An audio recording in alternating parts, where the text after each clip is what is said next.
Come on. Run like the wind.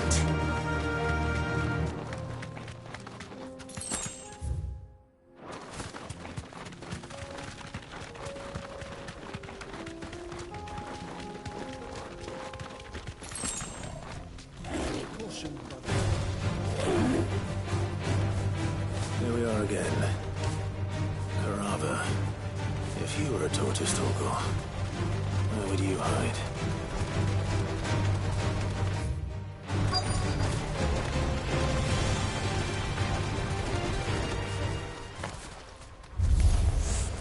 It looks like we found him. Too slow.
I better get these materials to Mid so she can finish her prototype.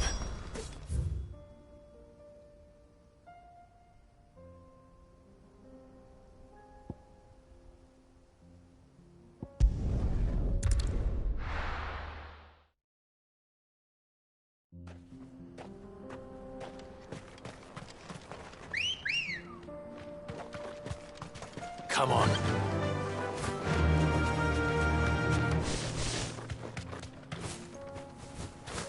Eyes peeled.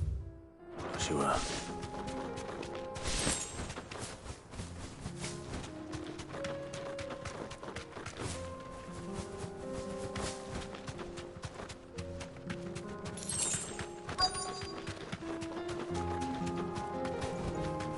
Thanks, Gal. There it is. For House Rossfield.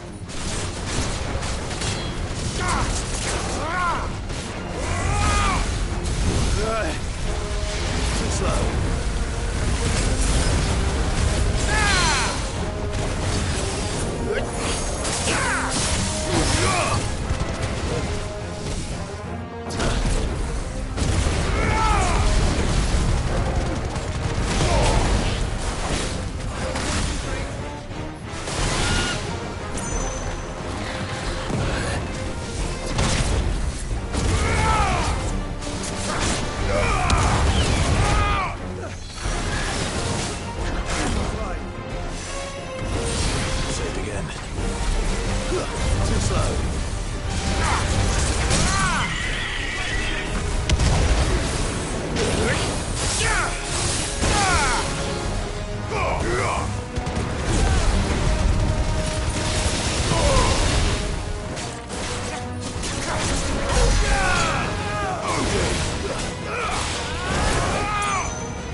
Is this the...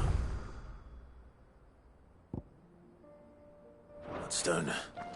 I expect Lady Goditha will know.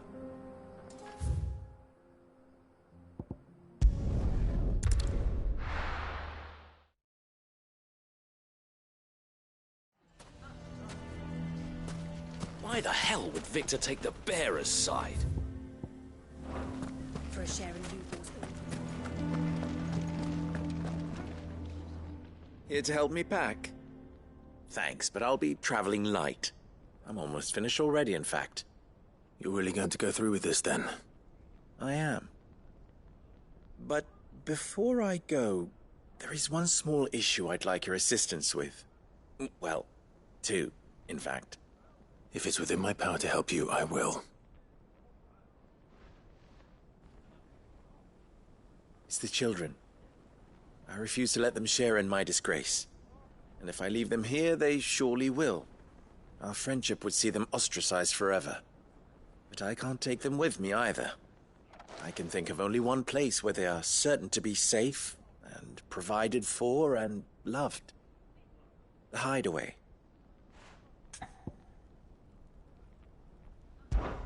Of course. The children would be more than welcome. Thank you, Clive. I will not forget this. Lubor, are you still here? What is it, Ferda? You look pale. There's been a flood in the Velcroy, a damn big one. The League of Outlaws encampment was completely submerged in ether. What? Every last one of the bastards has turned. And they're headed this way. Bandits are one thing, but Akashic bandits are quite another. The town guard won't stand a chance against them. We need to evacuate. There's no time to lose. Ferda, gather the men. The Akashic may strike at any moment. We must make ready to cover the townspeople's escape. Well, what are you waiting for? Yes, my lord. Clive, change of plan. The children stay with me for now. I need you to find Conrad and Natalie. Tell them to prepare for a full and immediate evacuation. Understood. I'll do what I can to convince everyone else. Wish me luck.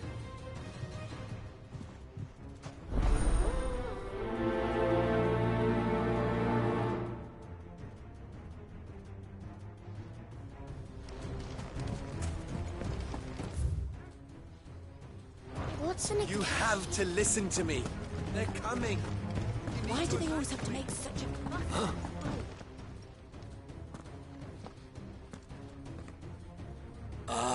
It's you. What do you want, Lord Underhill? To pass on an important message. There's been an ether flood out in the Velcroy.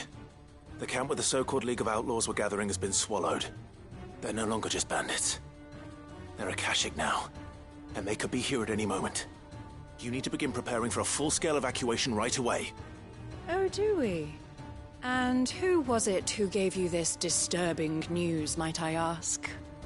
Lubor, perhaps? The man spreading the same poison out in the square as we speak. You may believe his lies, my lord, but we know better. But why would he lie about something like this? Some twisted attempt at revenge, perhaps. If he had not been unmasked, he may well have been elected our leader. A great honor for one of his kind. One he might well feel aggrieved at having been denied. Lord Underhill, forgive me, but it has become all too evident where your sympathies lie. Lubor cannot be trusted, and neither, therefore, can you.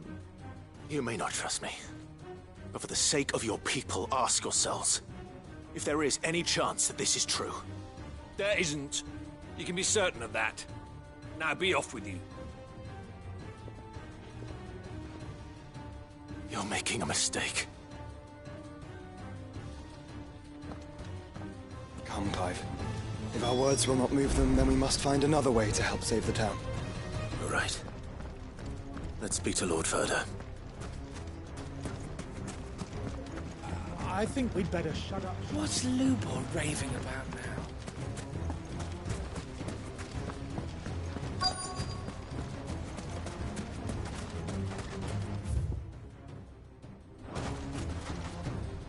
Lord Lord Ferda. Cid, what's wrong? I went to warn Conrad and Natalie about the Akashic, but they wouldn't listen. They've convinced themselves that nothing Lubor says can be trusted. The bloody fools. Which means the town guard can't be counted on for support. But I can. If there's anything I can do to help you defend Dalamil, you only have to ask. I appreciate it. Cid! Ferda! I've been looking for you everywhere. Victor? I thought you'd left. I couldn't abandon a friend in need. And Lubor is in need at this very moment. Come quickly.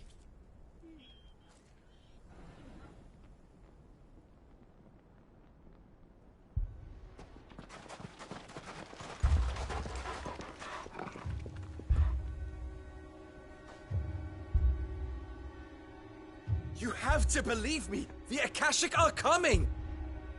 They don't eat, they don't sleep, they don't tire, and they don't care who they kill. They're unlike anything that's come before. There will be no parley, no mercy granted! We may have saved the town once, but this is different. I do not ask that you forgive me, but please believe me. If you do not run, you will die. You will all fucking die!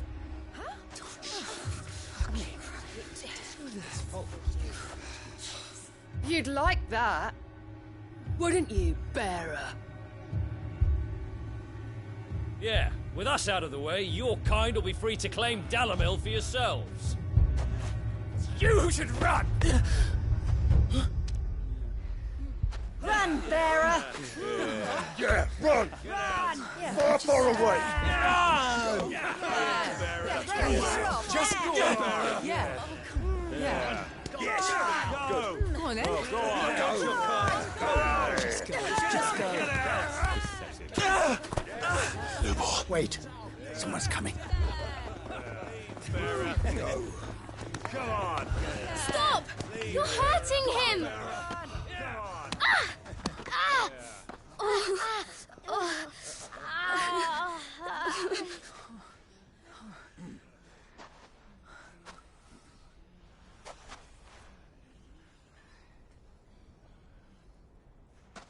What did Lubor ever do to you? He solves all your stupid problems, and he keeps all of you safe. You know there's nothing he wouldn't do for this town. Who was it who made that cleaver you use every day, Conrad? And what about your counting table, Natalie? Who fixed that? Whose men make sure the streets are clean so all your boots don't get dirty? Who spends all day, every day making sure things run smoothly round here? And none of you ever say thank you. Ever. But did Lubor ever complain? Well, does he ever stop smiling? He keeps this whole place going. And you act like it doesn't even exist.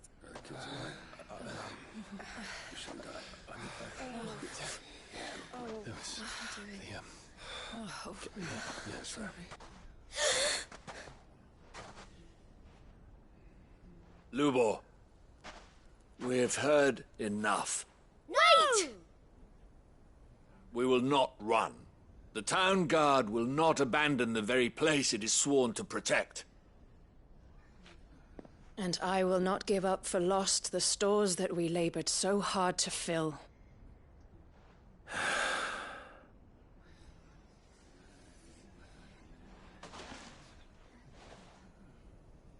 So tell us, how do you propose we deal with these Akashic of yours?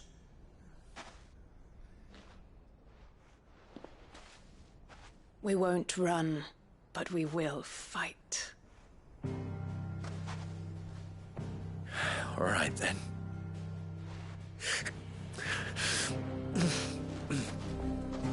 Fine.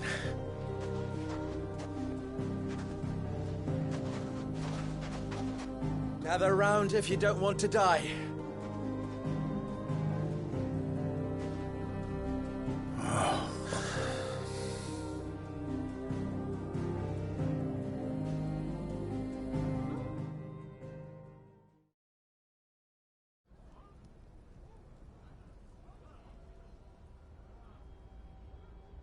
Allow me to explain the situation. The Ether Flood occurred near the village of Cheratina, deep in the Velcroy. The place had been abandoned for years, until the League of Outlaws decided to make it their base of operations. Now they're all turned, and if the Scouts' reports are correct, heading in this direction. They are mindless monsters, driven only by hate and rage, and they are utterly unpredictable. With the bandits, we at least knew how and where they were likely to attack. When these creatures come, Dalimil will have the bitterest fight it has ever faced on its hands. The town guard will muster at the north gate. The rest of us will take the south. Both forces will provide men to serve as scouts and messengers, ready to spread word of the size and nature of the Akashic force as soon as it is spotted. And as soon as it has been, we will converge on its position and see that it is driven back from Dalimil at all costs. Conrad, can I count on the support of the town guard? Always. I leave the selection and coordination of the messengers in your hands, Victor.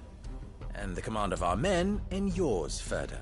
If you would both be so kind. Consider it done. As you wish.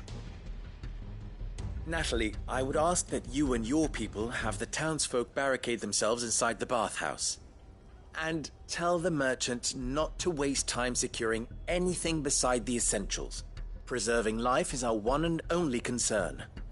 As long as we survive, it doesn't matter what trinkets we might lose. Our riches can be regained. And if anyone doubts that, let it be known that the Briar's Kiss stands ready to cover any losses. Very well. I shall tell them. Where do I fit into this plan? Where else but the most perilous place of all? I would like you to travel to the home of our erstwhile League of Outlaws, Cheratina itself. The main host is most likely still there, and Dalimil will not be safe until it is eradicated, root and branch. A little gardening. How pleasant. I doubt it. I have a feeling these weeds will be particularly stubborn. Luckily, so am I. So you are. All right then, we all know what we have to do. Now it's simply a matter of doing it. For Dalimil.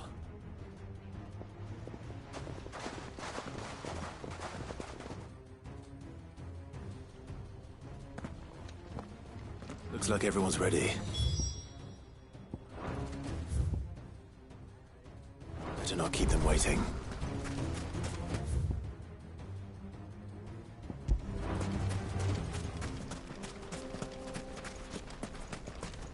Good. That will keep some of them out. Stay close to Any the front man line. sighting an Akashic is to raise the alarm. Come on. Fly, Ambrosia.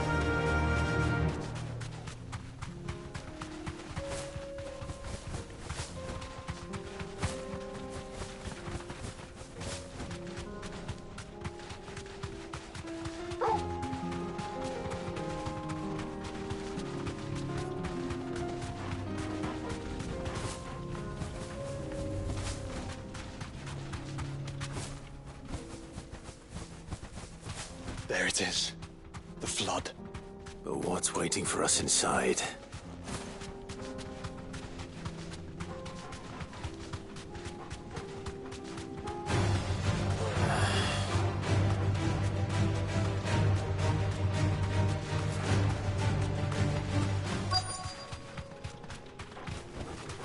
Thanks, Gal.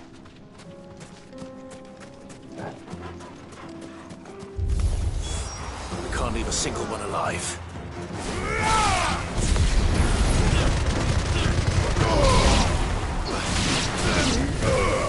It's over.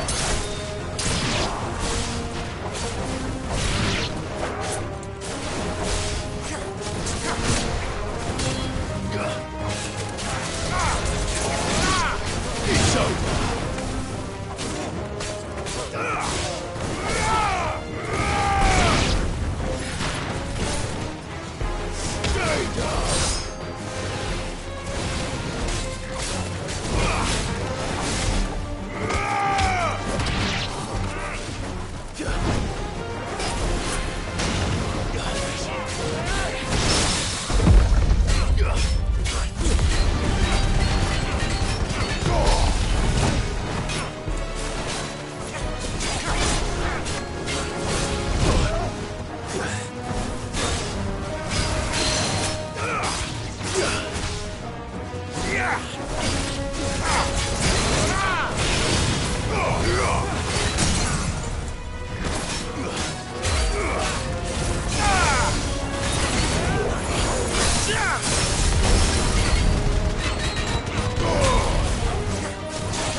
The League is disbanded.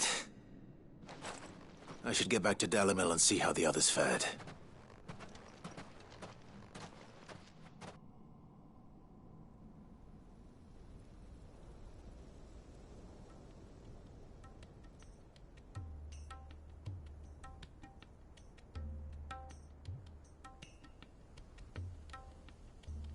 All the Akashic we were able to find have been dealt with. Seems that might be the last of them. Last of them here, perhaps. Lubor, Sir Clive has returned. Clive! What news from Charatina? It's done. Root and branch. I knew you wouldn't let me down. Thank you, my lord. Friends, the Horde has been driven back. The Akashic have been defeated. And we need not fear the arrival of any more, thanks to Clive. Victory is ours. We bloody did it! We saved Dalimil. Lubor, allow me to apologize. After all you have done for this town, we should never have doubted you. But we did. And for that we are truly sorry. We only hope that you can forgive us. We need you, Lubor. Dalimil needs you. So, if you would still like to be considered for the position of mayor, you have our backing. You do remember that I'm a bearer, don't you? We do. But that is not a stain on your character. It is a stain on ours. We thought only of what we perceived bearers to be, not what you truly are. The man who saved Dalimil twice over. I see. But I will only accept your proposal on 2 conditions. Name them. Firstly, that you will both do everything in your power to rally your people to my cause. If the Town Guard and the Merchants League do not accept my leadership, it will be doomed from the start.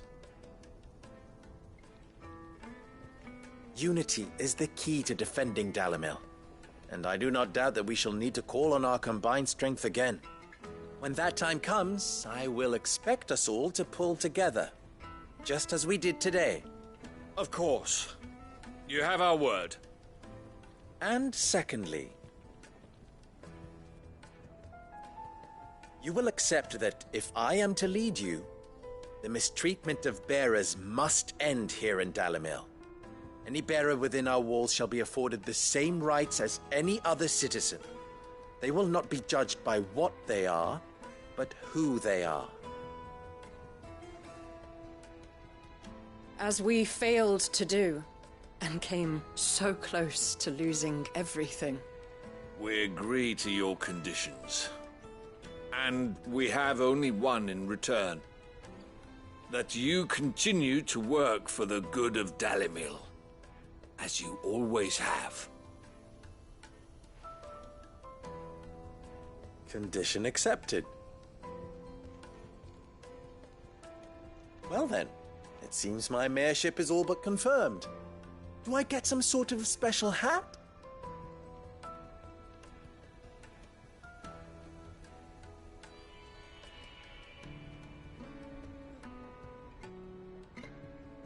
How fickle fate can be. Not so long ago, I had resigned myself to leaving Dalimil in disgrace. And now, I find myself her leader. Here. For everything.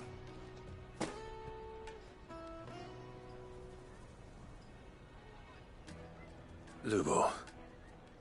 About the children. Fear not. You are, of course, relieved of your responsibility. I would sooner face another horde of Akashic than see them brought up as outlaws. I'll make sure they're safe here. I don't doubt that you will. And not just the children, but everyone in Dalimil. I'll do my best. Can't have all your hard work going to waste.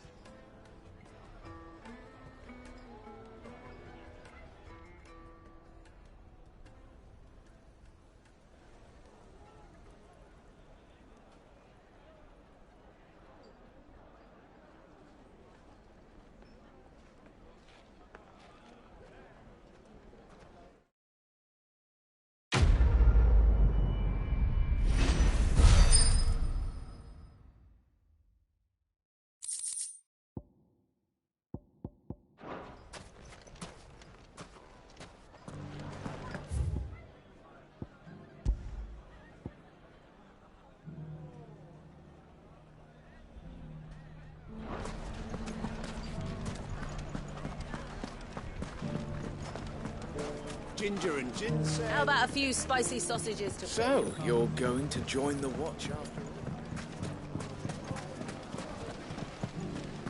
The fellow who used to run this stall took to his heels. Are you looking for something in particular? An excellent choice.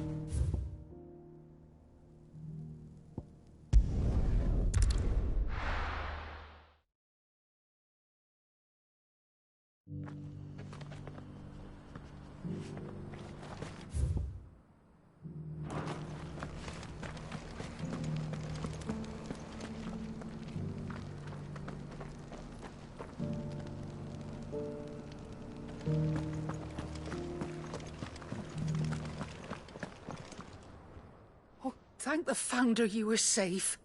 The Griffin is slain then? And the Heartstone claimed.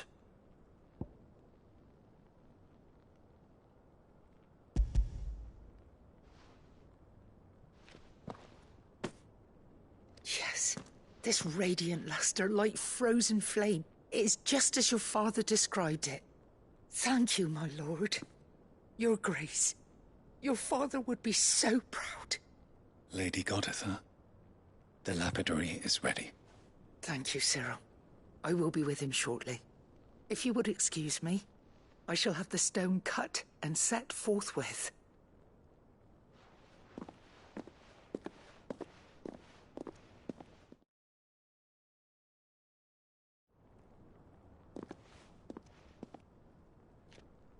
The armbands are complete.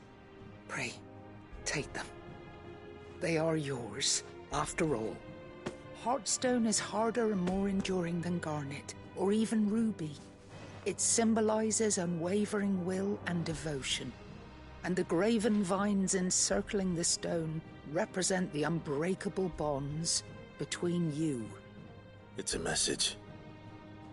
Father knew we had enemies both inside and outside the duchy. Enemies who would thwart his vision. Only with unwavering devotion would it ever be realized. And only if we stood together, as Phoenix and Shield, as brothers in arms. Only then might those enemies be overcome. Indeed. His Grace knew the enormity of the task he would entrust to you, his heirs. But this was more than just a message. It was a promise. That he would always be with you. Thank you, Lady Goditha, for remaining the steadfast custodian of our father's will. Forgive me, my lady, but there is something I don't quite understand. The Undying told me that after Father died, Mother claimed all of the ducal treasures for her own. Even if the armbands were incomplete, she would surely not have overlooked them. So, how were you able to keep them from her? Because I was the keeper of the vault. Though I was but a lowly servant, your father spoke to me of his intentions for the bands, of the deep love he had for both of you, and his hopes for your future. In the days before the disaster at Phoenix Gate, I discovered that the Duchess had ordered her jewelry be sent away from the castle. It was then that I knew she meant to betray us. I tried to warn your father, but it was too late. When word of the fire reached Rosalith, I knew my time was short. So I took up the armbands and I fled into the night. And thank the Founder you did. Yet my duty to your father was incomplete. Not knowing what else to do, I followed the Griffin, thinking I might claim the Heartstone on its passing. And so my pursuit continued, until Lord Cyril appeared before me. He informed me that His Grace's will had been recovered, and that his sons were alive and well.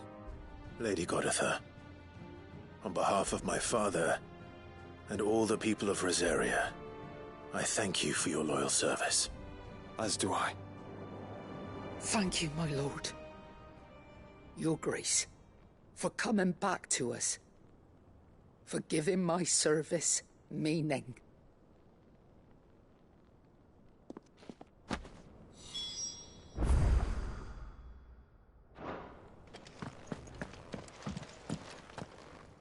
The bands suit you well. It must be gratifying to finally receive the inheritance that was denied you for so long. It is. And we thank you for the part you played, Cyril. If you would permit me to play my part a little longer, might I suggest that you make your way to your father's memorial atop Hawk's Cry Cliff? Let him see that you have received his blessing, and that his vision lives on in you. I suppose it would be churlish not to. What do you say, Clive? Shall we pay Father a visit? I think we should. I was hoping to be able to offer him my thanks before we left for Origin. Your father's helm is enshrined there. It has been since the day we recovered it from Phoenix Gate. I prithee claim it, for it too is a part of your inheritance, and I do not doubt that your father would prefer it in your hands than perched upon some lonely rock. Thank you, Cyril.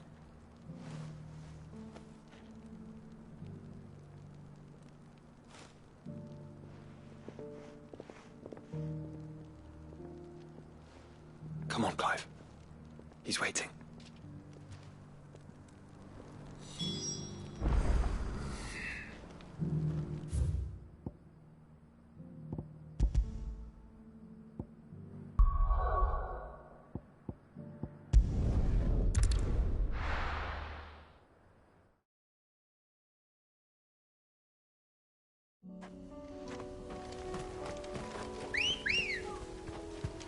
Good girl. Yeah!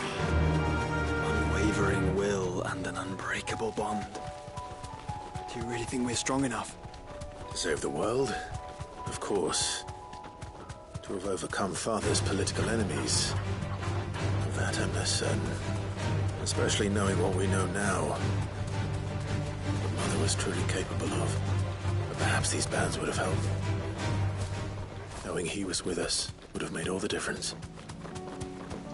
It's just back there.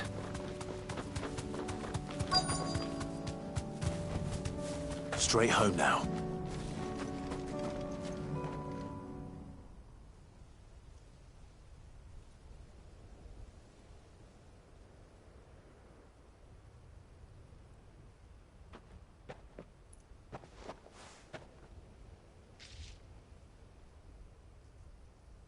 Father always fought for what he believed was right. It wasn't until that night at Phoenix Gate that I realized I had never fought for anything. I always had someone else to do the fighting for me.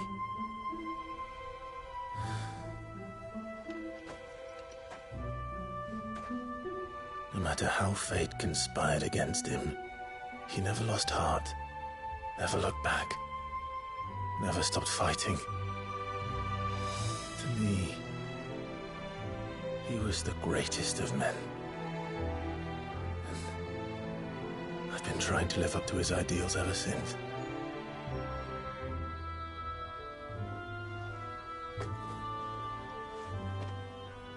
We all have, Clive. We all have. And we'll keep trying. Because that's what he would have wanted. What he would have done himself. Even if it meant standing against the very gods in the heavens. I shall be borrowing this, Father, if I may. That you might watch over us as we follow in your footsteps.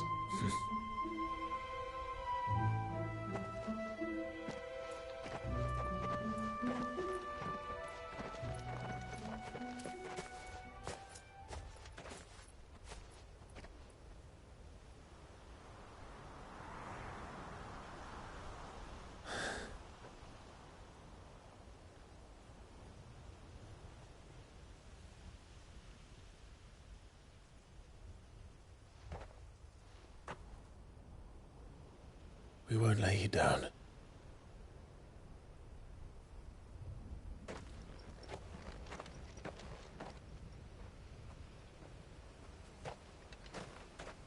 Onward, then? Onward. To the end. And to a new beginning.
Good girl.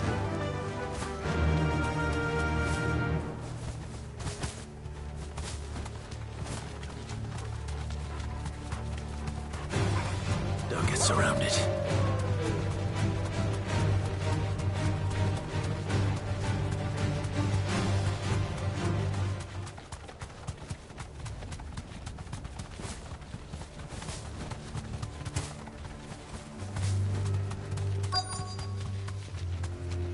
The entire village looks abandoned.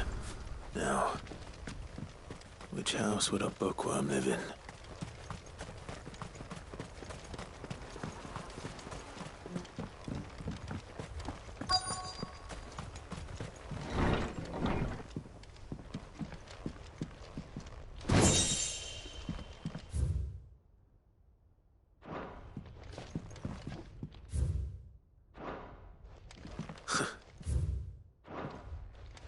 This is a Royal Army logbook. Did he take this from the local barracks?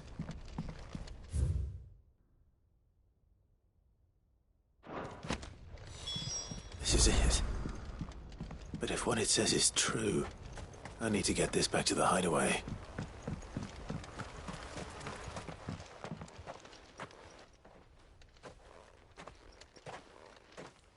Leaving so soon, stranger?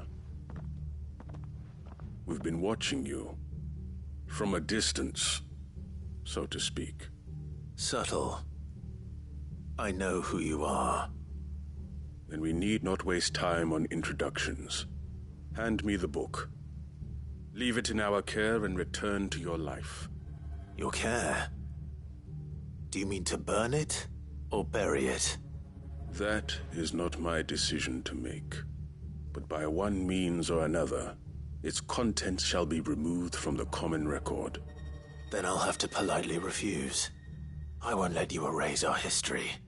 Then we find ourselves at an impasse. Very well. The book can just as easily be pried from your dead hand.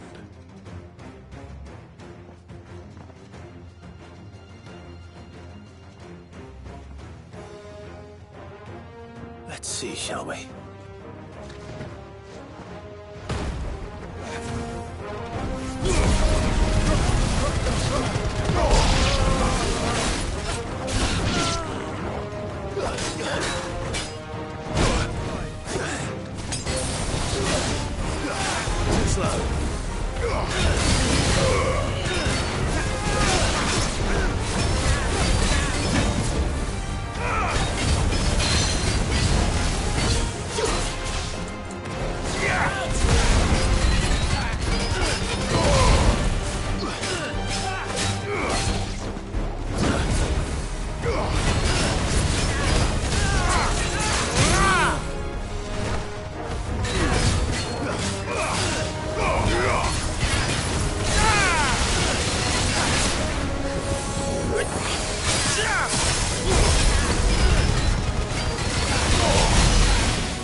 Impressive.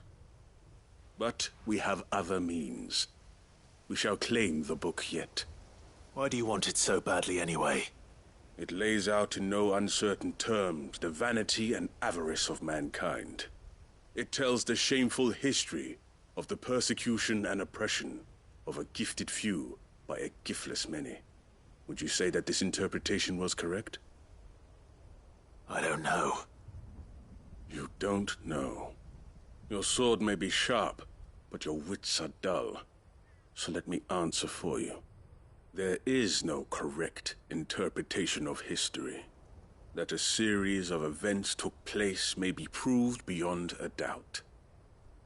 But there can be no single, immutable explanation as to why they came to pass.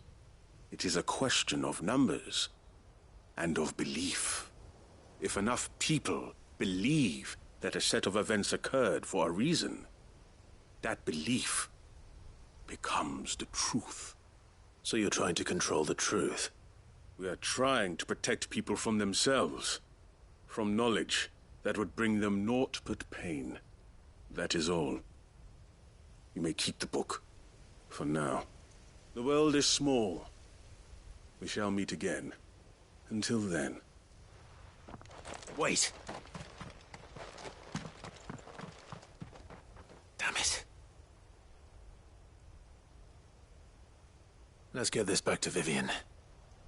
Perhaps she can explain what that was all about.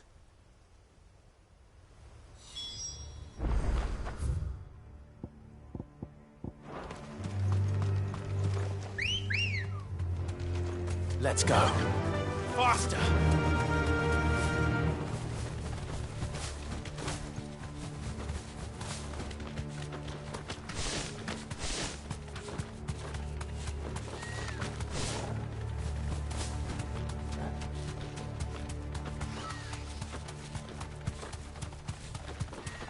Have care. All right.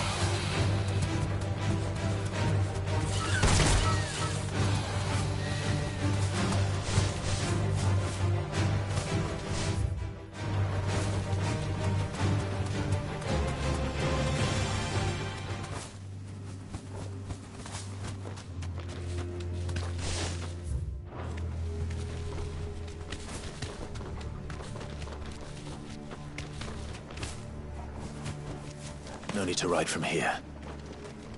This must be the orphanage. Hopefully the registry is still here.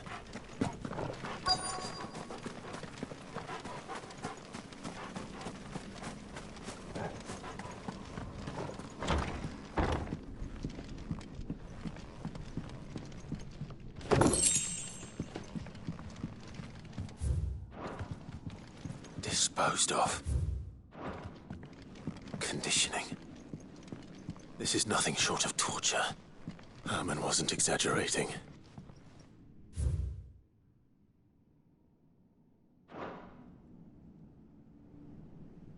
This reads like a suicide note. Did the director go through with his plan? There's only one way to find out.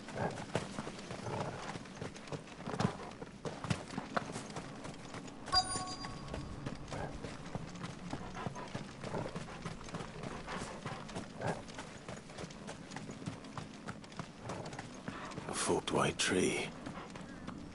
This must be the place.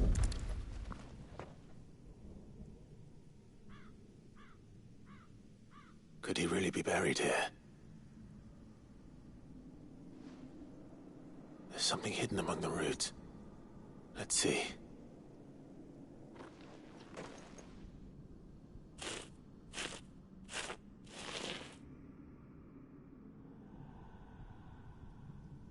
This must be the registry.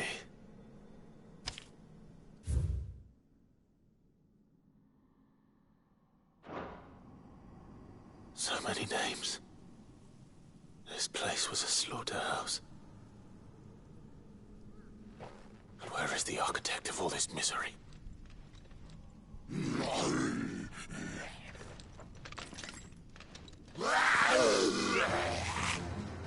It was only a matter of time, I suppose.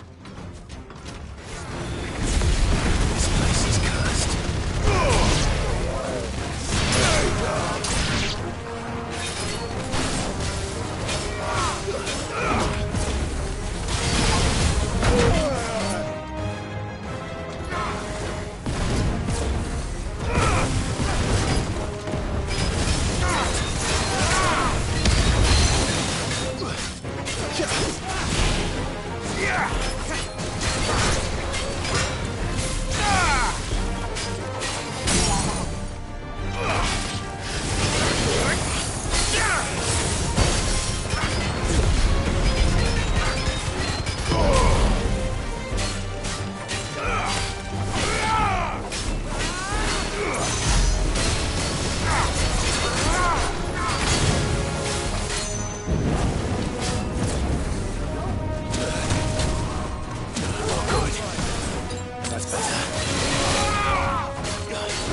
leader.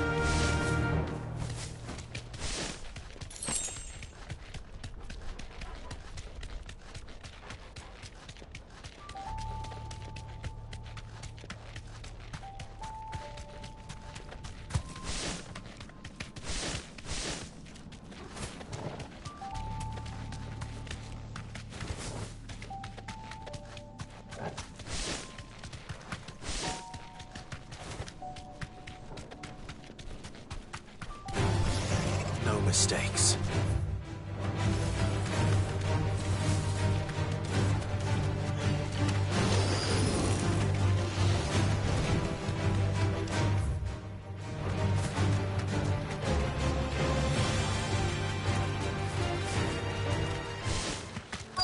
Might this be Mickelberg? Straight home now.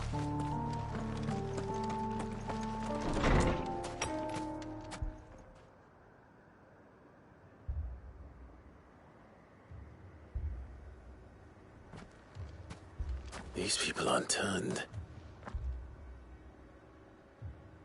And the village seems safe enough at least.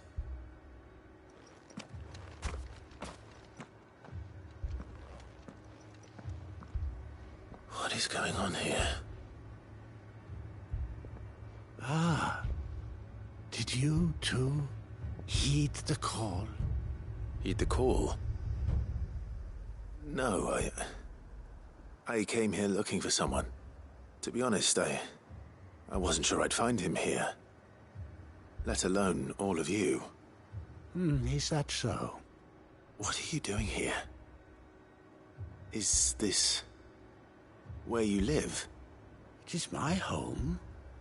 The others, they heeded the call. You keep saying that. What do you mean?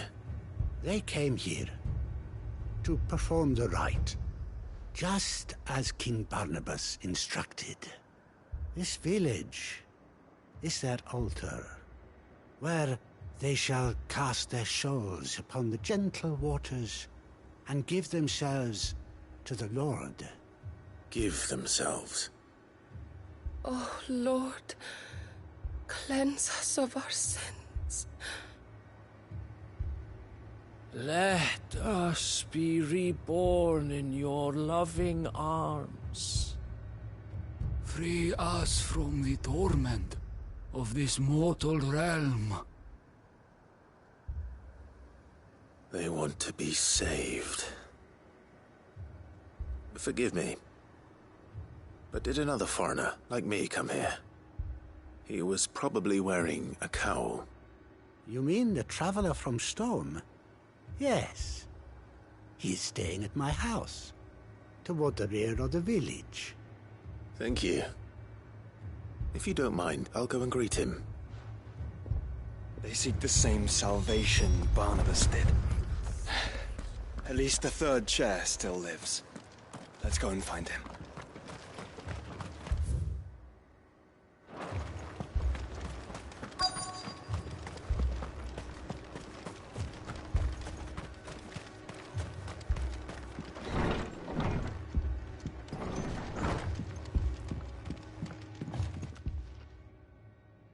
Excuse me.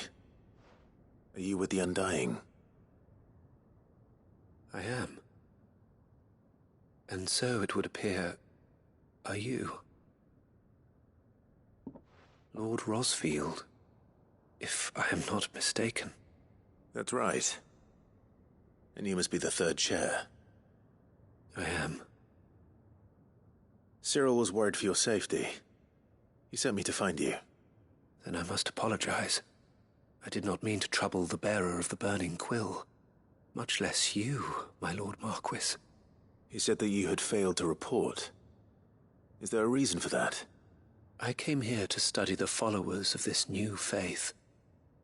But the more I learned of them, the more my own faith began to falter.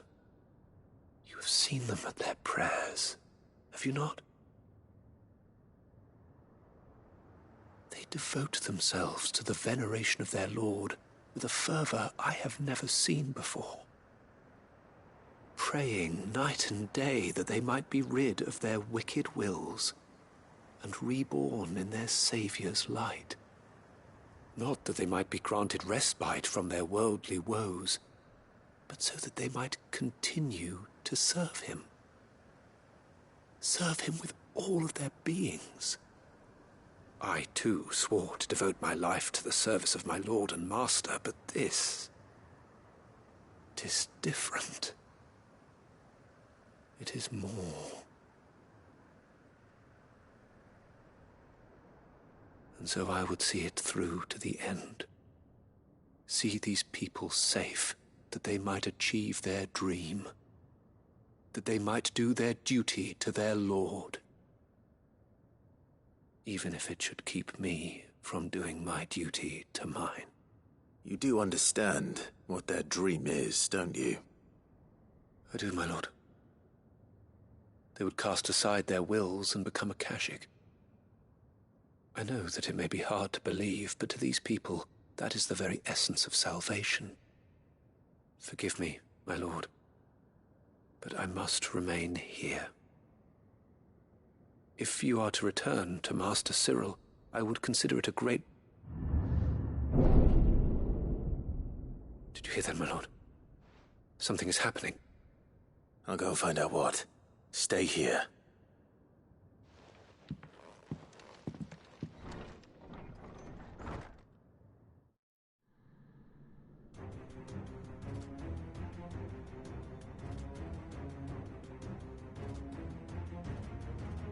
An ether flood.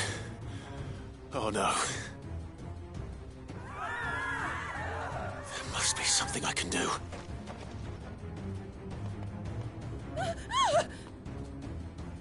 Echoes as well. Found her. Ready, brother? Ready.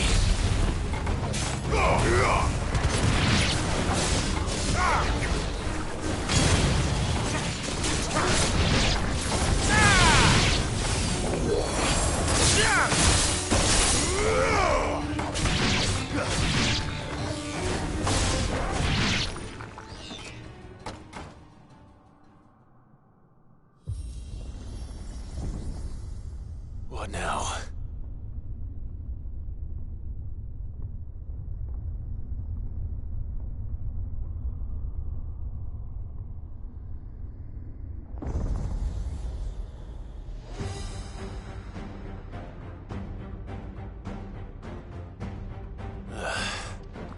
We meet again. I've killed your kind before.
slow.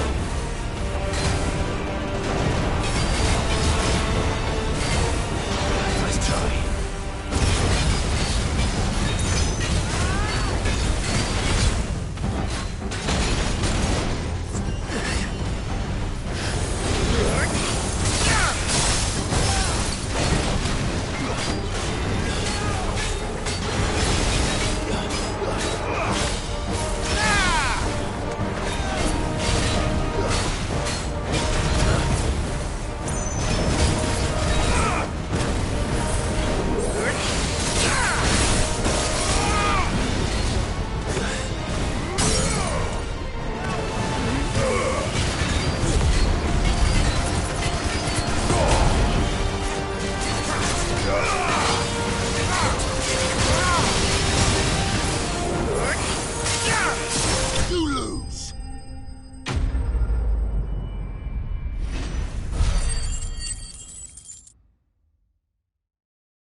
Damn it.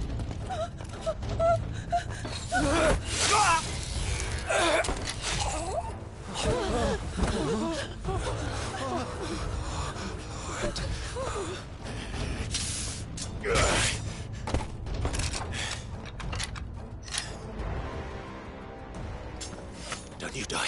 Come on, speak to me. I had to save them, that they might have a chance to find true salvation. By devoting themselves to the service of their Lord. Just as I did when the Undying plucked me from the gutter and gave me a cause to believe in. A duty to serve was everything to me, and I would not deny them that fulfillment, even if they must become Akashic in order to achieve it. Forgive me, my Lord Marquis. I did not mean to trouble you with this. My findings. Could you deliver them to Master Cyril for me? Of course.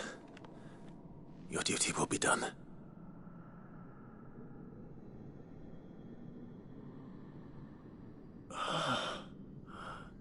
Look, my lord.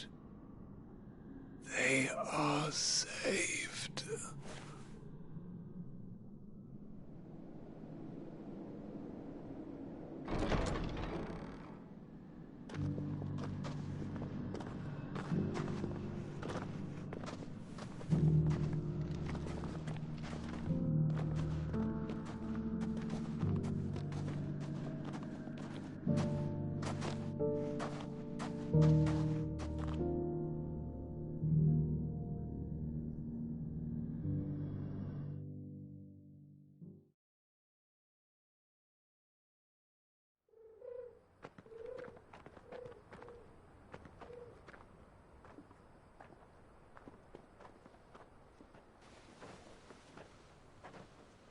They are saved. Founder. I should get this report to Cyril.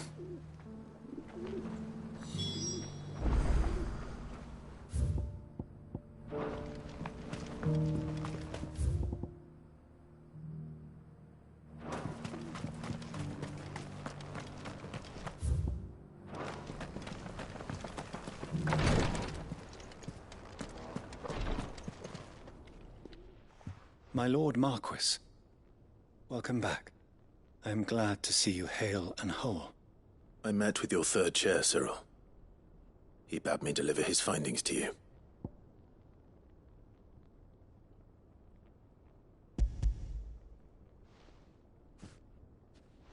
Thank you, my lord.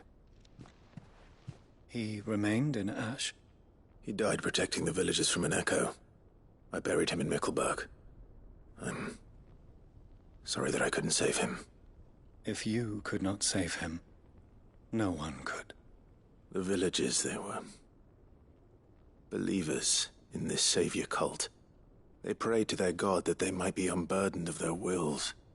Then an ether flood came, and their wish was granted. Your brother sacrificed himself that they might live, even knowing that that life was death by another name. Then he perished defending liberty. A hero's end. For the right to choose how one dies is no less sacred than the right to choose how one lives. Sid would agree. He wanted to build a world where people could die on their own terms. A noble ambition. To die for one's cause is the most perfect expression of one's faith. It matters not how misguided others might judge one's decision to be, only that the decision is one's own. We live according to the teachings of our order. We believe in them, we protect them, and yes, we die for them. For better or worse, that is our creed.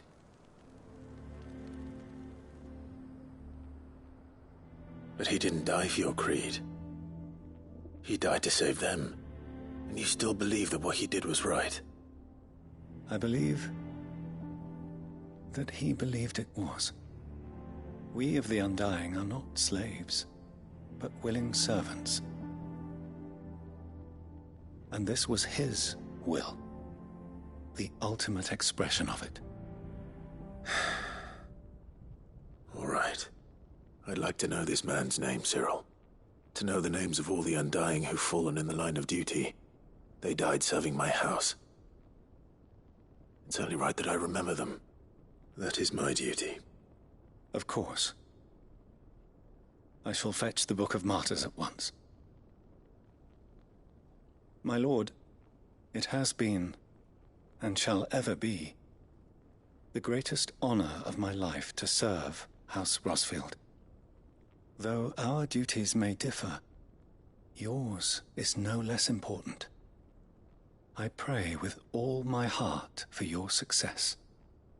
And were they here, I have no doubt but that every one of my fallen brothers and sisters would feel the same.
Quentin, I have a proposal for you.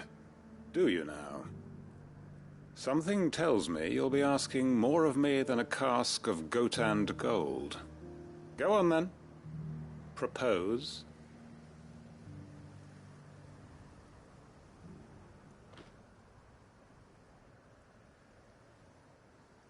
You'd have me convince the chiefs and chamberlains of the realm that they should simply swallow their pride and do the one thing that has proved impossible for thousands of years. Was there anything else? Perhaps I can fetch you a meat pie as well. I know it's a lot to ask, but I can think of none better suited to the role. And you'd have me give up what little I have left to do it. I told you, Clive. The people of Lostwing are my family, and I cannot abandon them. You'll have to find someone else. I'm sorry to hear that. So am I. And why might that be? What he's asking. How's it any different to what you've done so far? They want you to speak for those who can't speak for themselves. That's what you do best. If it's the vineyard you're worried about, we'll see that the grapes are picked and the tons filled. You know we will. It's not that. Then what is it? You said yourself we're family. Don't you trust us? You know that's not what I'm... Then what are you saying? That only we are worth saving? Why turn your back on everyone else? You convinced us we could build new lives for ourselves, and if you can do that, who's to say you couldn't convince the entire realm? A stirring argument. I fear that any rejoinder I make might fall somewhat flat by comparison. So you'll join us? Where do you need me? Field Marshal Havel will want to speak with you in person. He's currently in Port Isolde. I can arrange for a party of Cursebreakers to accompany you there. That would be very much appreciated. I hear the roads are far from safe these days. Hopefully not for long. My uncle will want to know that his plan is taking shape.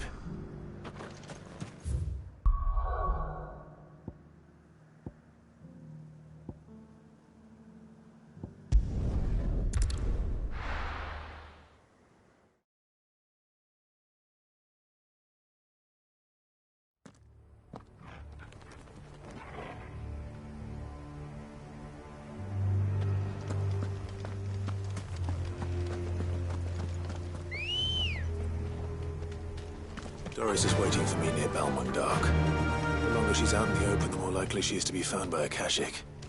I need to hurry.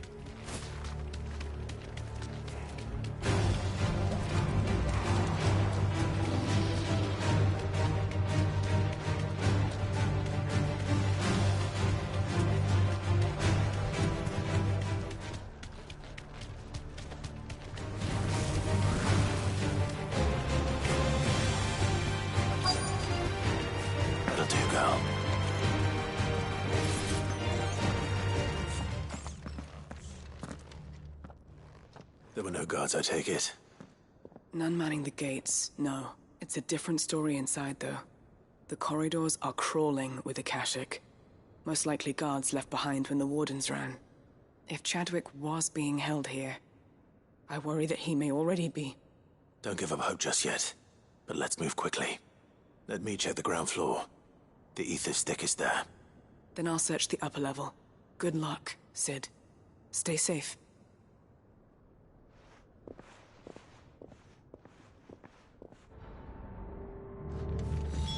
Just how bad are the floods inside the walls? Bad enough to turn a bearer? I hope not. We're risking a lot just being here. Better keep my eyes open for signs of life.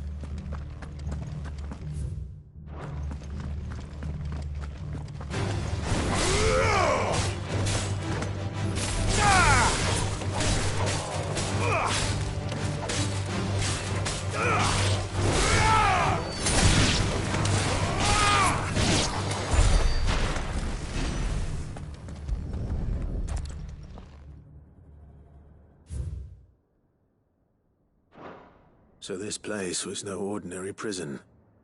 And I doubt they'll have taken the creature with them when they fled.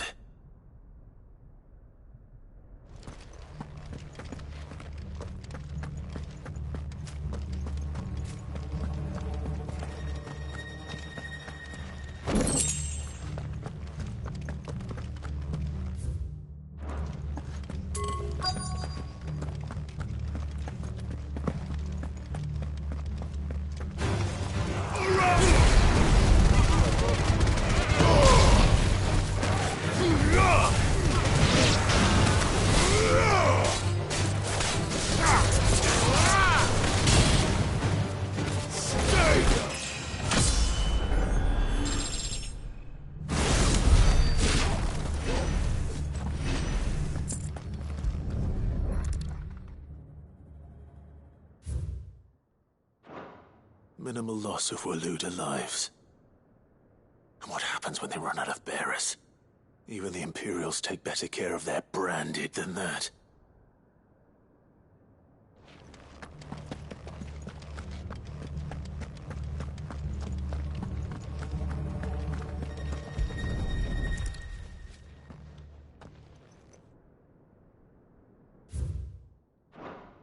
They were feeding bearers to it. This is even worse than I'd feared. Nothing but Akashic down here.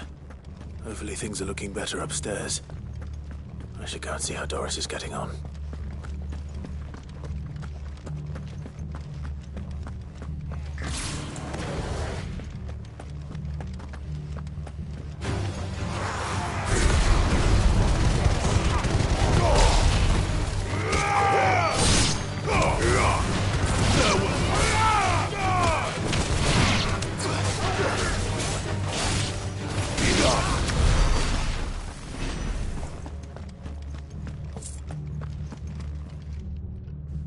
No luck downstairs.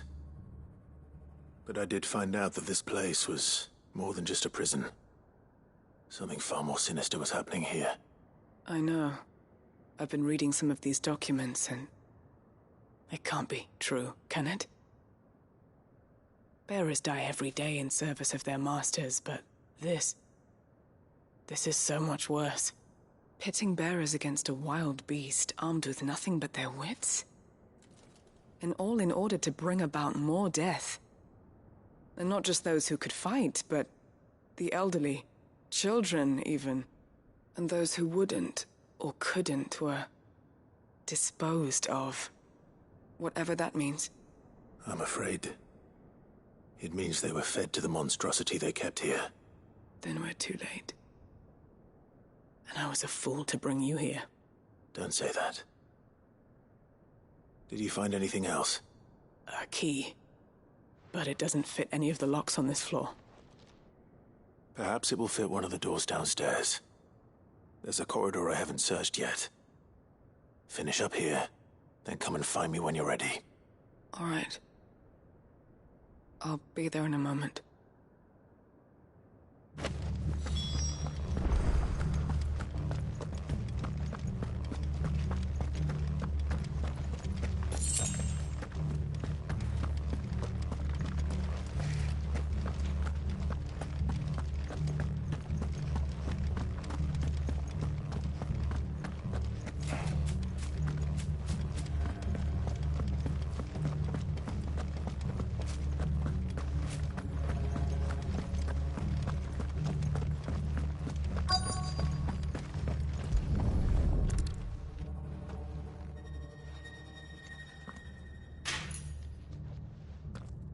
Let's see what we can find down here.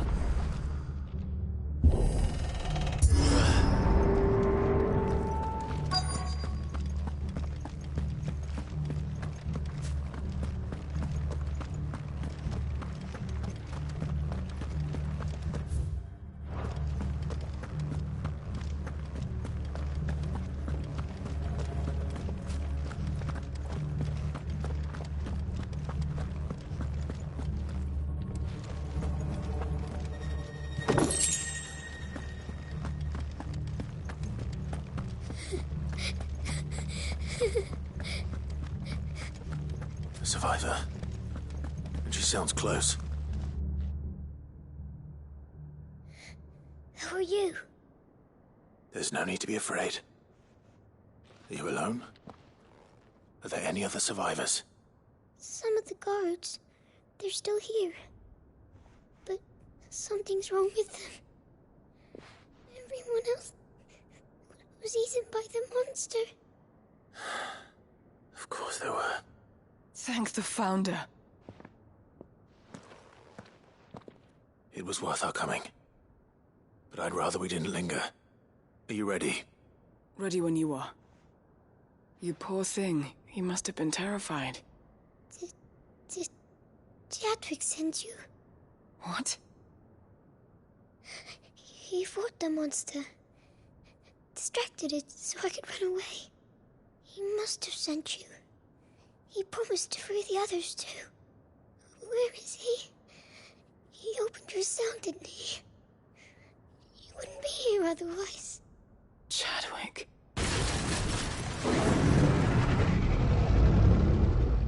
Was that?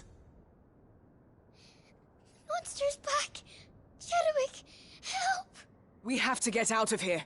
Doris, keep the girl safe. All right. You put that bearer-eating bastard in the ground.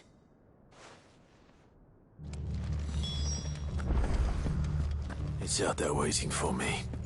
I can't let it live. Not if it's got a taste for bearers.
Finally. Cid, are you hurt? I'm fine. I think.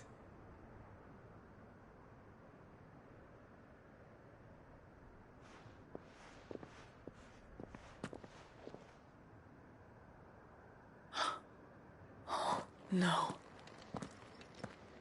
What is it? A diary. I gave it to Chadwick before we went our separate ways. He was here. Do you think that creature? I'm sure he fought bravely to the last. The girl is safe thanks to him. Chadwick. You fool. Come on. We have to get her back to the hideaway. We don't want his sacrifice to have been in vain. No.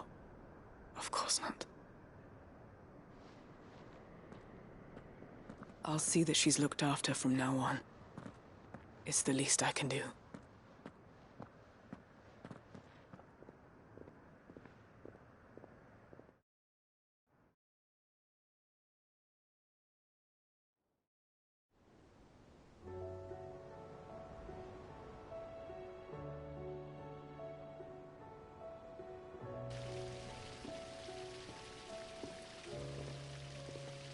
From what I hear, you've barely left the girl's side in days. I hope she's recovering from her ordeal. She is. Slowly but surely. She's far tougher than she looks. I thank the flames we found her. If we hadn't... I know. But we did. I'm sorry we weren't able to save Chadwick. There's no need to apologize. Without your help, I would never have found out what happened to him. How he fought to the bitter end to save her. To save Hyde Marie. That's the man I remember. The man I thought of as a brother. I wish I could have met him. I'd like to hear more about your past. If you don't mind, that is. Of course. You already met my former master. She trained Chadwick and I to do two things. Kill and obey. We were supposed to be sold to the highest bidder when the time came. But no bid was ever high enough to convince her to part with us. For years, we were her daggers in the shadows. But we could never quite shake our doubts about the things she made us do. And then, one day, we just couldn't do them anymore. So we escaped. But staying together was out of the question. They would have found us too easily. After so many years of training, the pull to serve was always strong. It scared me to think he might have taken another master, become a dagger in someone else's hand. But even in captivity, the battles he fought were his own. And he died not as someone's tool, but as a hero. Hyde Marie is proof of that. Bearers can cast off their shackles. And the Cursebreakers will show them how. I'll fight until my dying breath to see it done. For Chadwick, and for all of us. Thank you, Doris. We'll be counting on you.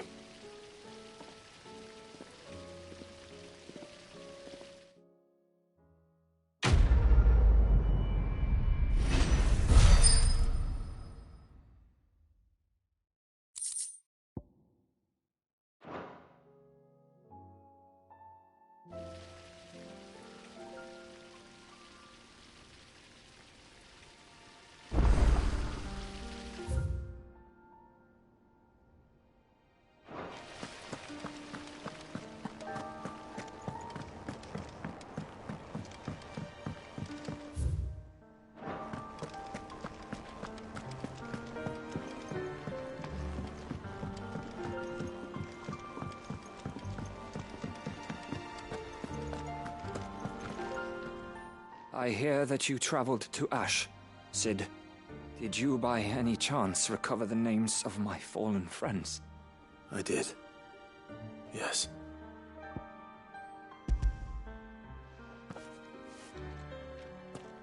If I may?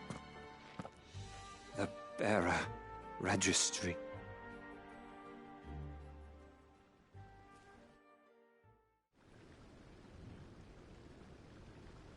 The director was a brutal man. He got no worse than he deserved. The registry was all I found beneath the tree. There was no sign of a body. Nor any record of what happened to the children after the orphanage closed. I pray that at least some of them survived. All their names are here. The ones we lost. My friends. My light in those dark times. I can still remember their faces, like it was yesterday. Children who were taken from their bunks in the morning, never to return. No explanation ever offered. They'd be happy to know that you survived, Herman. But why did I make it out alive? when so many others died in that awful place. It's not your fault. And blaming yourself won't bring them back. Honor their memory. See that their names live on. That way, at least.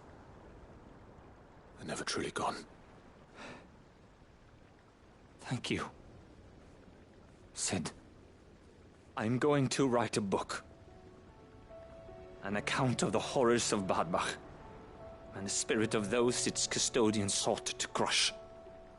All of Valisthea will know of our suffering, and in the name of those I lost, I will not let it happen again.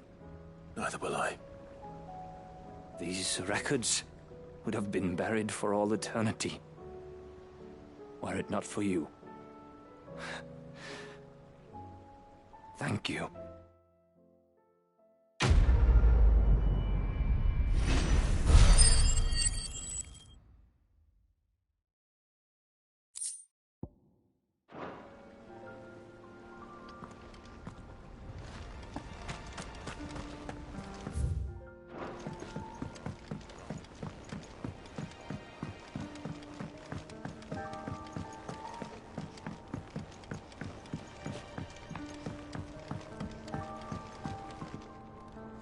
Mid, tell me this is all you need.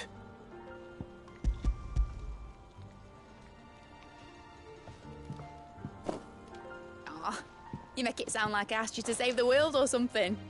Tell me this is all you need. It's most of what I need.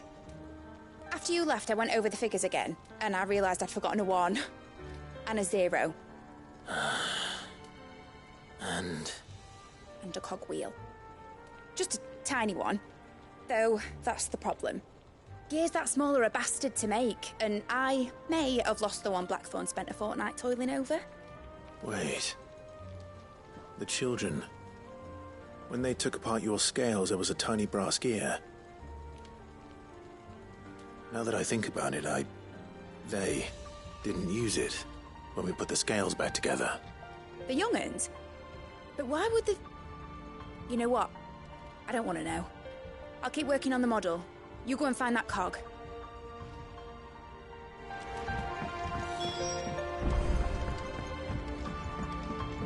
Has Midadol mentioned a new project yet? Cid! Is Mid still hiding from us? She wasn't hiding. She's fine. She's just busy working on her next project. A new invention? What is it? What is it?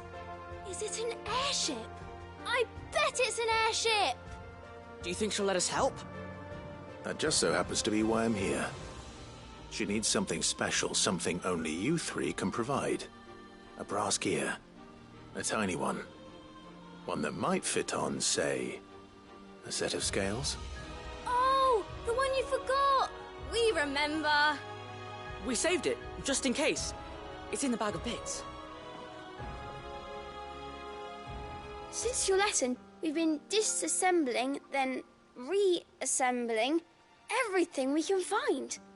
All the pieces that are left over, we keep under our beds, just in case. That's good to know. Look! I found it!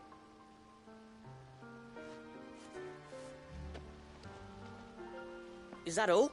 Just the gear? We have more parts if Mid needs them. That's all for now. But I'll let Mid know about your hoard. Just in case. Thanks, Cid.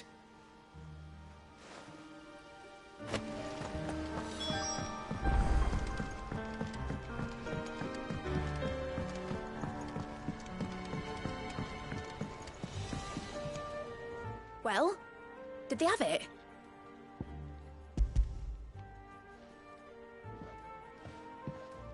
They did. And they kept it somewhere nice and safe. Will it work? Will it work? It's perfect! You're a genius, Clive. What exactly are you going to use it for? Only the most important job of all. The wings aren't going to move on their own, but with the right cog in the right place, well, You just wait and see.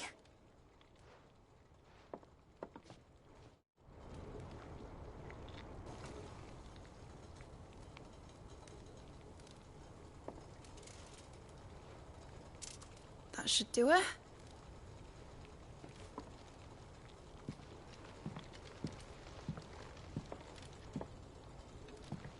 Here goes nothing.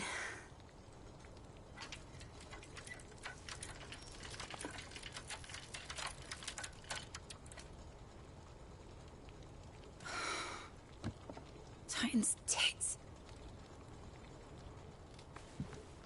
It wasn't supposed to fly, was it? Of course it was supposed to fly. Wouldn't be much of an airship if it didn't.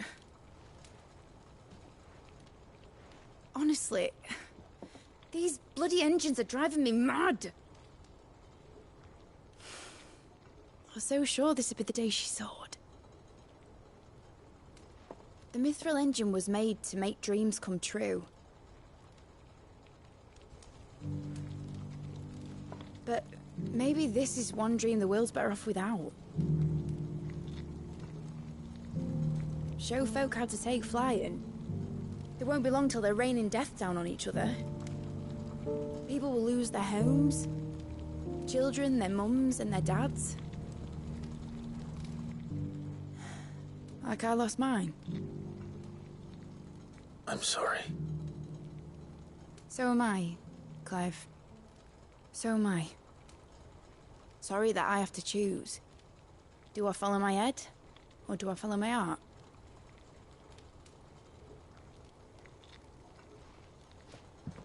Good question. The first time I stood on the deck of your ship, felt the wind in my hair. It was like I was flying. But imagine how it would feel to actually do it. My dad always said there were two ways of living life. Chasing a dream or shuffling to your grave. And he were right. Right about a lot of things. Not that I like to admit it. People need dreams to chase. Especially in a world like this.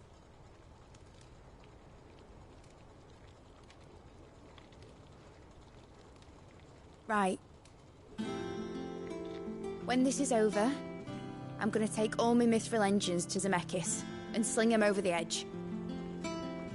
I won't have my dream end up turning into someone else's nightmare.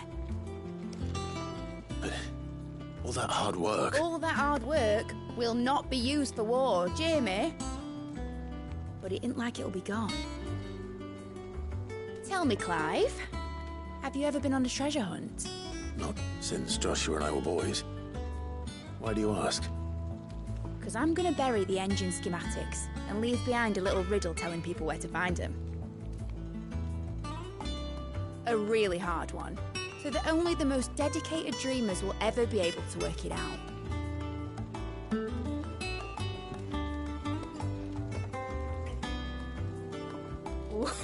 I can picture it now. Some daft general squinting at the words with a gormless expression on his mug. Like that one, yeah. Right.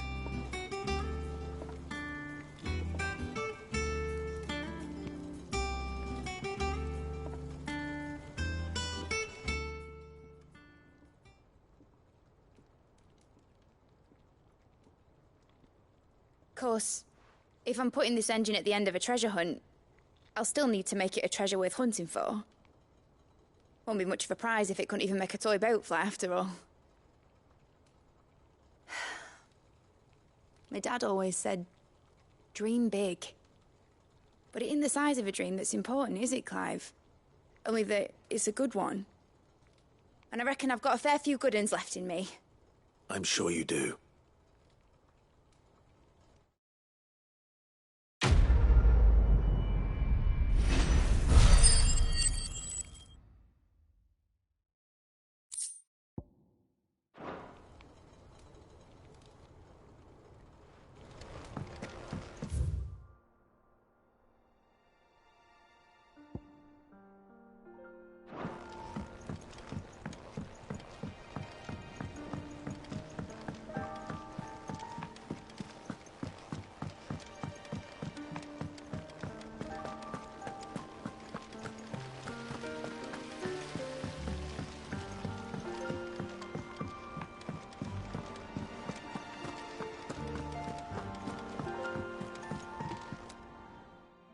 Vivian. I found it. The book you lost.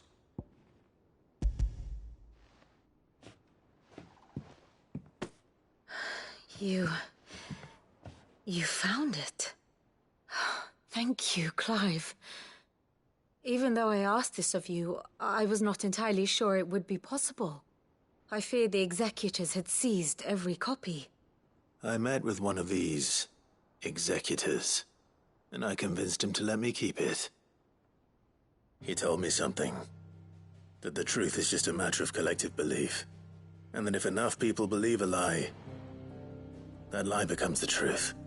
It does. But it also means that the truth is not immutable. That it can be changed. Provided that those who wish to change it can convince enough people that their perspective is the correct one. As the sad history of the Bearers proves. You said that the book inspired you to become a scholar. It did. Or its author, rather. She was a heretic, you see. A firebrand and a dissenter. A gallows stood ready for her in every corner of the realm. And by shunning society, or perhaps being shunned by it, she stumbled upon a truth so potent that an entire realm trembled at the prospect of its utterance. I, too, have always felt somehow set apart from the world of men. A stranger to my own species. She taught me that my solitude was not a curse, but a gift. And that, though my journey to the truth might be a lonely one, what I found at my destination would be more than worth the cost. Do you still feel that way? That you're not one of us? Honestly, I'm not entirely sure anymore. Since coming to the Hideaway, I find my thinking somewhat clouded. Perhaps the result of studying mankind from a rather closer perspective than I had intended. But the more I study, the more I find value in this perspective. In looking not from the outside, but from within. So if you'll permit me, I'd like to continue my work here. Remember, Clive, when enough people believe, belief begets truth. Give the men and women of this benighted world the gift of truth. Make them believe in you, as I do. I'll try, Vivian. I'll try.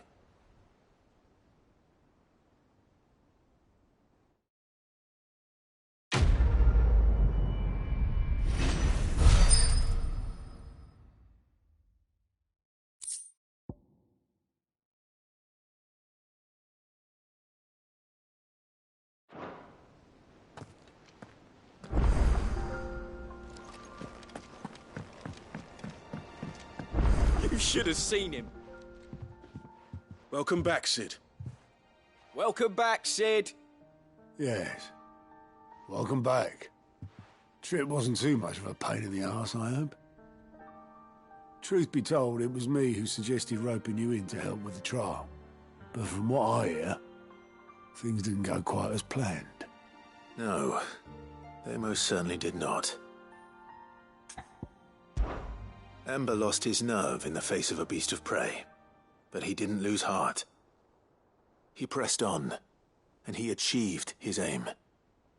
And is that not what we ask of our scouts? Indeed it is. Thank you for your honest appraisal, Cid. The fact remains, however, that Ember will not always have a battle-hardened warrior on hand to pluck him from the jaws of peril. All I have gleaned from this trial is that without someone watching his back, Ember is little more than a liability. Wait, Sergeant. Ember still has much to learn, it's true. And this time he was found wanting. But I'd say he's due a second chance, nonetheless. After all, he did do as you asked. With a bit of hard work, any hand can be made to hold a blade, and any mind can conquer its fears. But a scout's nose is different. You've either got one, or you ain't. And by sniffing out that log, young Ember here has shown he has a conch and a half. Wouldn't do to waste it now, would it? Fine. one more chance. I'll do whatever you ask. I'll spend my days and nights in the pit if I have to. I'll show you. Just you wait. Daft as a brush, that one. But his heart's in the right place. Just like someone else we know. And if you ask me, we've been leaning on him for far too long. About time the Cursebreakers took some of the weight off his shoulders, I reckon. It couldn't hurt. Just don't tell Gav I said so, will you? I won't have him thinking he's been hard done by. Next thing you know, he'll be asking for a day off. Chance would be a fine thing. Back to work. Forgive me, Cid. This did not play out as I expected. Things rarely do these days. But that's why we need men like Ember more than ever. Men who can make the best out of a bad situation. Remember that. I will, Cid. Thank you.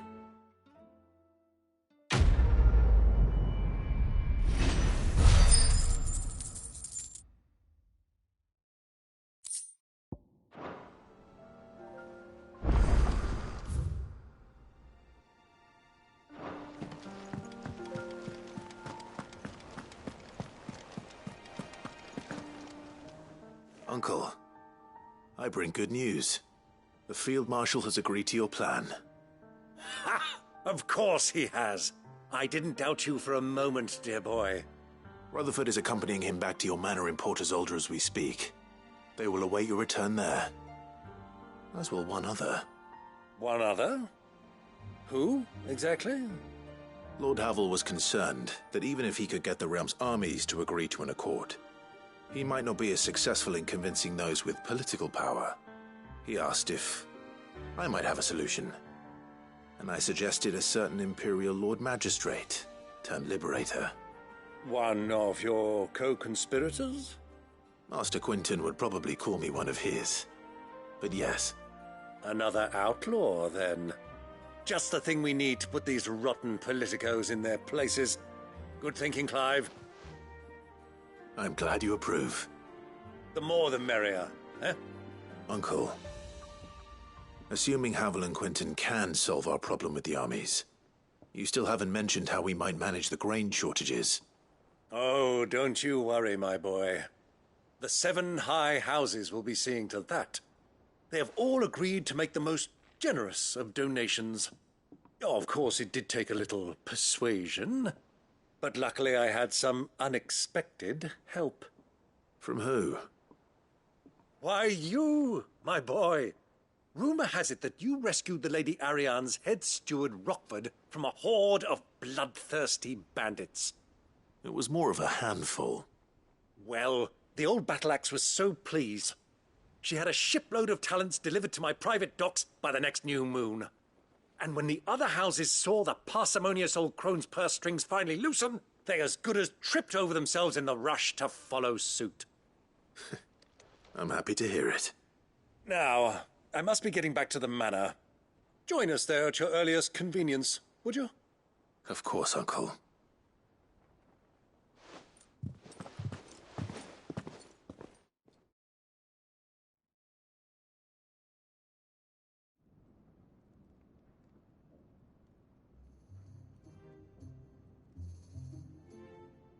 And how, pray tell, will we get that grain to the capital if the roads are still overrun with Akashic? You'll find another bloody road. I only have so many men, and I'm not about to send them headlong into an ether flood. That is, unless you'd have them turn as well. Well, I'd certainly eat less. Says the man with a belly bigger than a band of curls. My soldiers actually need their rations. Without any food to keep them going, they'll be dead even before you've sent them on your fool's errand. If I may, gentlemen, perhaps I might suggest an alternative approach. Though supply routes are indeed disrupted, there is no shortage of ships. Indeed, they bob away in every bay from here to Randalar, awaiting a safe haven. Allow them to make port and fill their bellies full of grain. And once those who crowd the cities are fed, ferry the displaced back to the countryside to work the fallow fields. But I'm sure that you wish to continue your discussion. Forgive the interruption. Two such firm friends as yourselves need no help from the likes of me. Rutherford spoke fondly of the great bond between you. Us? Friends? I can't stand the man! Clive, I'm beginning to question the quality of the company you keep. And what kind of company were you expecting him to keep? The man's a criminal! Criminal? How dare you? You are not fit to breathe the same air as this fine, upstanding young gentleman. Upstanding? He calls himself Sid the Bloody Outlaw! Once more onto the breach.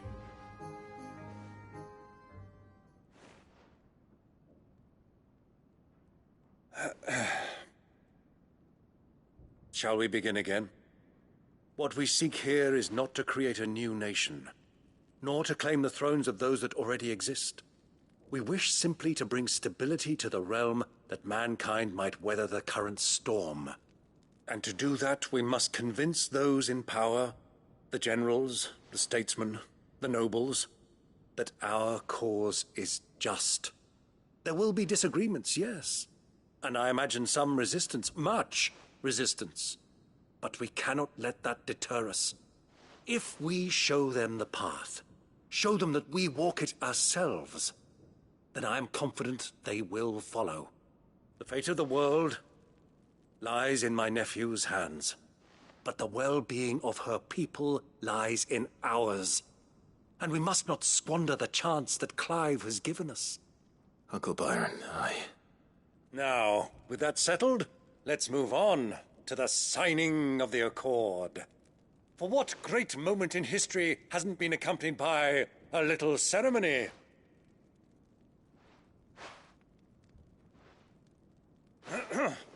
Citizens of Valisthea, I present to you the Triunity. Rutherford, Mike Will.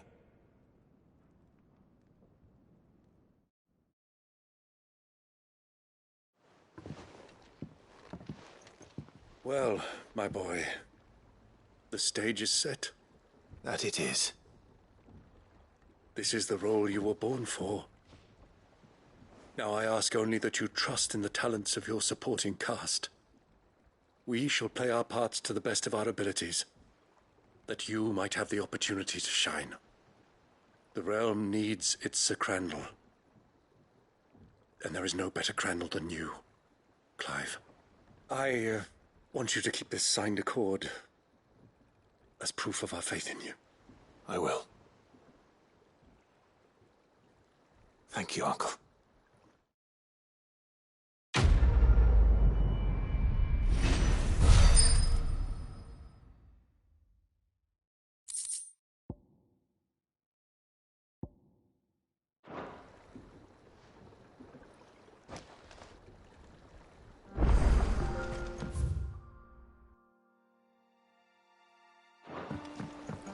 What do you think that thing is?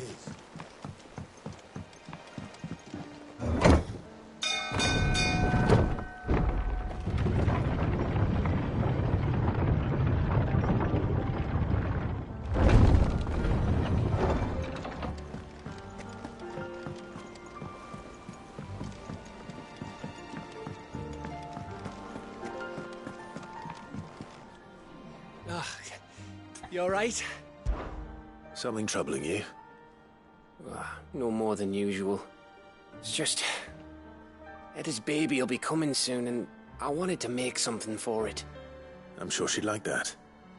Back in the north, families would always make gifts when a bairn was on the way. Yeah, let the little tykes know they were welcome in their new homes, like. So, what's the problem? Well, the problem is that Etta's due any day now, and I don't know if I'll be ready in time. Is there anything I can do to help? You know, there just might be. All right, then. What exactly are we making? A good luck charm. But not just any good luck charm. Not just any. No. One made from the feather of a silver chocobo. There's nowt lucky in all the realm, or so we used to say back home anyway. Thing is, they're hard to come by. Had Otto and Karen check with their suppliers, but nothing. I'd try and track one down myself, only... Only the big day is fast approaching. And that's all you need, a feather. That or the bird whose horse it's attached to, aye. I was gonna start by asking around with travelling traders plying the northern borders.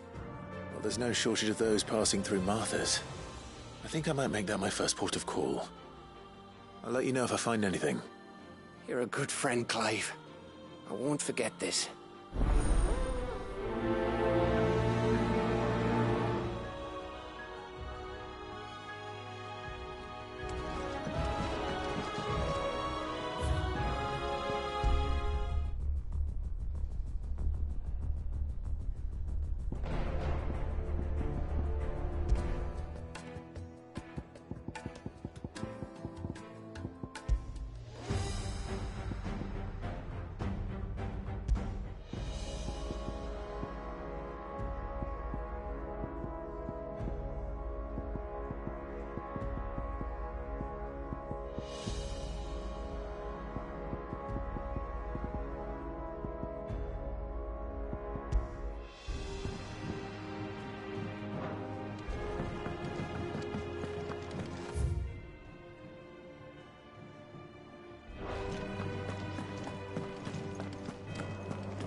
First the skies, then the crystal. Yep. So, what'll it be?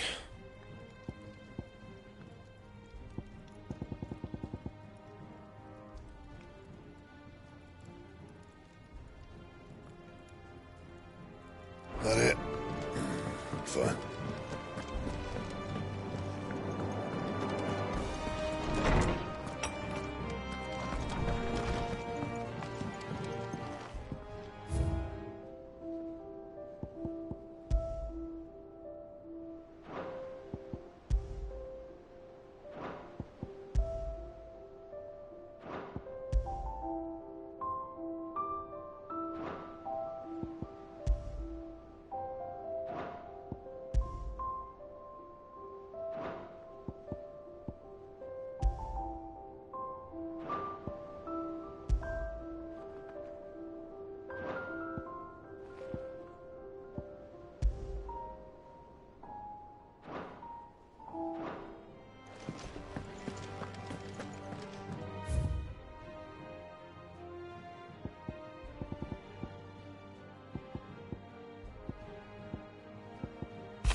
If Joshua's worried about Jill, I should go and speak with him.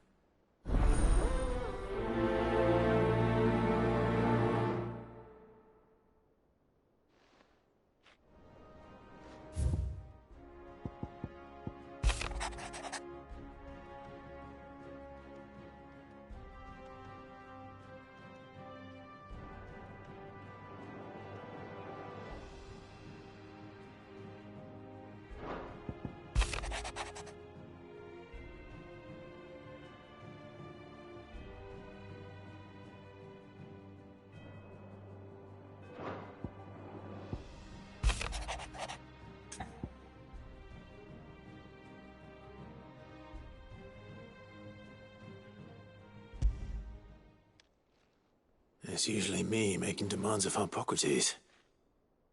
I wonder what this is about.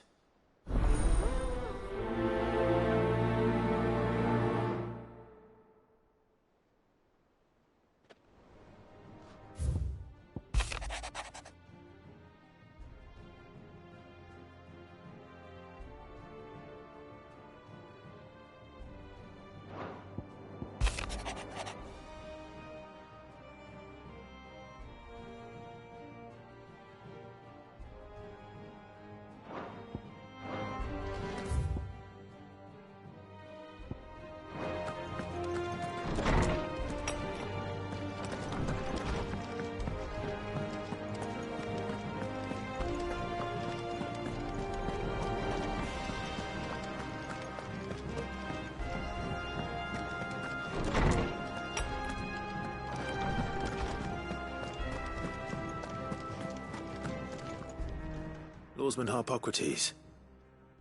I received your note. Ah, yes. I expect you're wondering what this is all about. You spoke of making amends with Dion, but I can't imagine what for. Then I should begin by telling you that I was once his tutor. This was some years ago, of course, before I joined Cid in his hideaway. At that time, I was counted among the foremost scholars of Oriflamme, and was accordingly invited to the palace to supervise the young prince's education, all to ensure that the future emperor had a firm grounding in, well, everything an emperor should. History, religion, commerce, government. Alas, our time together was cut short when Dion left to join the Dragoons, his studies no longer being deemed necessary. I had not expected to meet with him again, least of all here. Have you spoken with him? No, I have yet to find the right moment. His Highness always seems so preoccupied, especially when alone. I would not wish to disturb his ruminations with idle words of greeting, not when I know he dwells upon the evil Ultima had him commit in the Dominion. The guilt weighs heavily on him, I know. But as you say, that was Ultima's doing. Surely you can't blame yourself. When I first met him, it was not guilt, but his people's expectations that weighed heavily upon him, and I did nothing to ease that burden. He bore it alone, until the day he could not bear it any longer.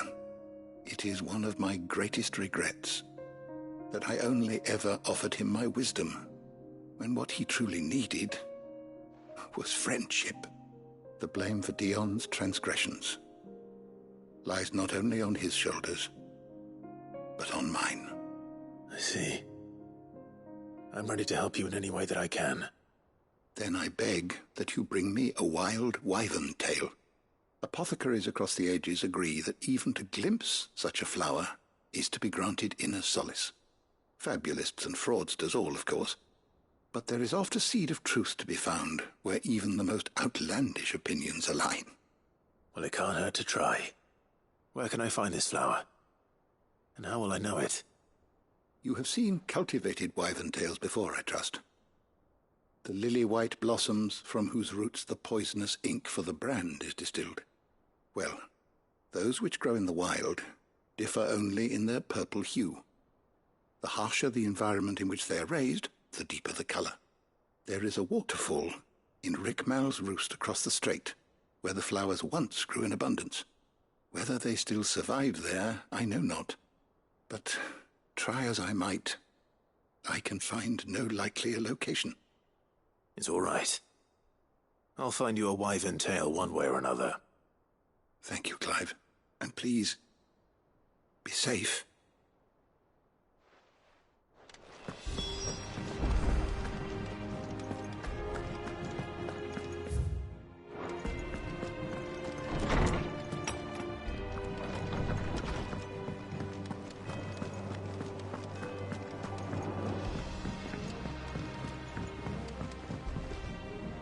Joshua, I read your message. You're right. Jill is different. I don't think I'd realized how different, but since we returned from Drake's spine, I've felt it more and more. I suppose it's not hard to imagine why. She doesn't think she belongs anymore. And that's why we need to remind her she is still one of us. To let her know that we still need her. Now more than ever. That you still need her. But how to do that? When last we were truly close, we were but children. Of course. Do you remember the time we accompanied Father on his annual tour of the Duchy? And Jill and I broke from the procession to ride up Man's Hill. To see the snow daisies, I remember. It was the first time Father had allowed us to join him. And when he realized you were missing, he had the entire retinue down to the pot boys combing the countryside. In the rain. A thunderstorm forced us to take refuge in a grove of oaks before we'd even made it halfway there. It was the Lord Commander who finally found us, and needless to say, He was none too pleased. Then it seems you and Jill have unfinished business. What do you say? Man's Hill. It's not that far. Oh, true. Though I suspect it is also much changed. Little in southern Rosaria remains as it was when we were children. You're saying I should go and scout the area for bandits? I'm saying we should first go and see if there are actually still any snow daisies left. What would you do without me, Clive?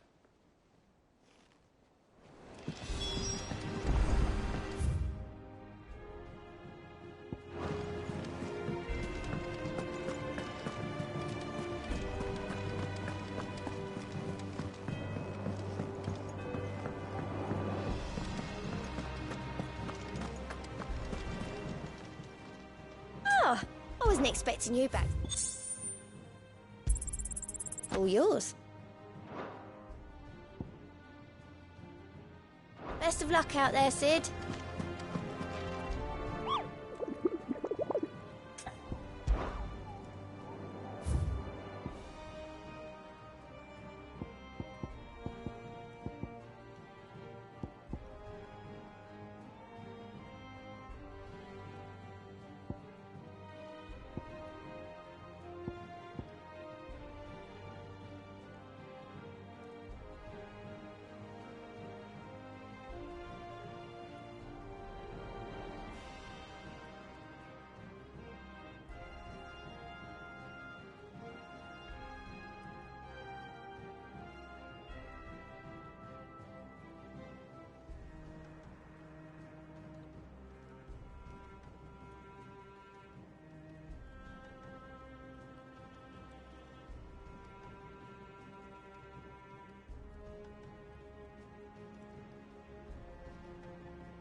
Clive. Allow me to educate you. I have the details here. One must understand one's place in the world. Very good.